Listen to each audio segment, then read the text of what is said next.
What's good, YouTube? This your man Spill Dog. I had went online and watched uh, Canelo last couple of fights, and what was making me watch those fights like that? Somebody was I can't think who it was giving an interview.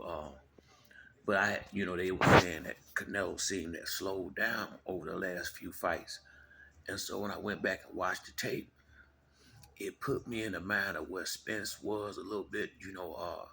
Point I'm getting at is like when he fought Ryder and Bivol and a couple more of them dudes. It seemed like he hasn't, him and his team hasn't been training him more fight specific, similar to what Derrick James did with Earl Spence in the last fight that he had with Crawford. Bo Mack and Team Crawford, they made a Earl Spence fight plan. They won't. They that fight plan they had was for Spence only. That's the versatility of they fighter. Canelo is that type of versatile fighter. At least he used to be. Now, a lot of the fights he took were layups to the degree the last few, but he earned the right to do that. But it just might be possible that Charlo is catching him at just the right time. You know, if Mel is 110% focused in the shape of his life and can stay on his legs for all 12 rounds and stay off them ropes and know that when you do get on the ropes and get in that corner, don't worry about how it look. You tie that big strong dude. You tie him up. If he do that, from what I've been seeing, if he can avoid getting hit with too many of Canelo big punches and keep that jab pumping and keep turning him and moving, he just might be able to squeak him a decision out of here. Because Mel don't fight enough to be like shop worn. He only fight once a year. He fight one fight a year. That's it. So he haven't taken a lot of punishment. He been in there with solid competition. Castano, Harrison.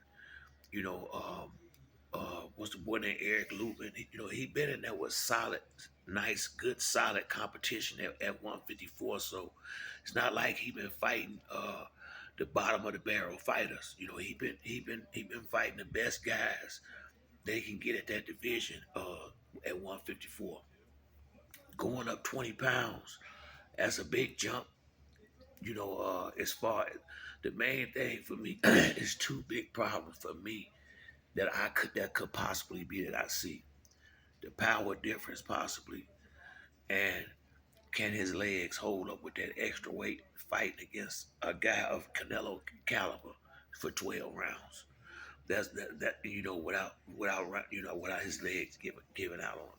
That is my biggest concern of anything in a fight like this that Mel taking is the fact that yeah, that might be more his walk around weight. Yeah, he'll be real strong, but if he's not used to fighting 12 rounds like that against a good, tough fighter, it could get rough on them legs at the end, and, like I say, Canelo kind of cherry picked him, it seemed like. So, a lot of times, sometimes cherry picking could go bad. I expect Canelo to win the fight. I hate to say it, but I do expect him to win the fight. But I do also see, if like I really feel like if Mel get on fight like a Devin Haney fight, playing like what I like about Devin Haney. No, he ain't the biggest puncher in the world, but you're gonna get a whole damn lot of them. You know, you're gonna eat some punches if you go in there with Devin Haney. He letting his hands go. You gotta love that about that kid. What I mean, he already a good boxer. He might not have that one punch crack, but boy, you better if you stay your ass on that line, he gonna knock you off for it. I mean, Devin Haney letting his hands go. He will, the same thing he did with Lomachenko. Devin Haney will out hustle you, and that got to be Charlo game on the 30th. If he go in there and try to out hustle Canelo and stay away from them big shots, he definitely he got a damn good chance for where I'm sitting at. Who do I, you would expect Canelo to win. That's his division. Canelo is a beast. He a bad motherfucker. Ain't no doubt about it. But complacency is it happens. You know, it happens. And when you in there, with a young, hungry fighter who, everybody done pretty much counted Mel out already. He got plenty to fight for when he get in there. Like I said, it's hard for me to see him winning this fight. I would have been a little bit more comfortable with his brother fighting him had he been active, just because the natural size advantage. But Mel got that heart. He got the heart of a lion. He can box. He is I think he's a little more versatile than Earl is. At least that's what it's he's shown that anyway. And you know, if he can box for 12 rounds, like I said, because I think he got the reach advantage in this fight. I hadn't really paid no attention, but I know he got the height. Canelo he's young too, but he is an old 30. I mean, wait, 30 years old, something like that. But he's old for his age, because the boy that had 60, 70 fights already. So like I say, man, the odds and everything saying Canelo should win this fight, but I see ways how Mel can win it. He just gotta be dialed in. He gotta hustle. Stay off them ropes. Don't be ashamed to tie him up, and don't run out of gas late. You know. But that's it for me on this video. If you like the video, hit the like and subscribe. Till the next time, it's your man Spill Dog. I'm out.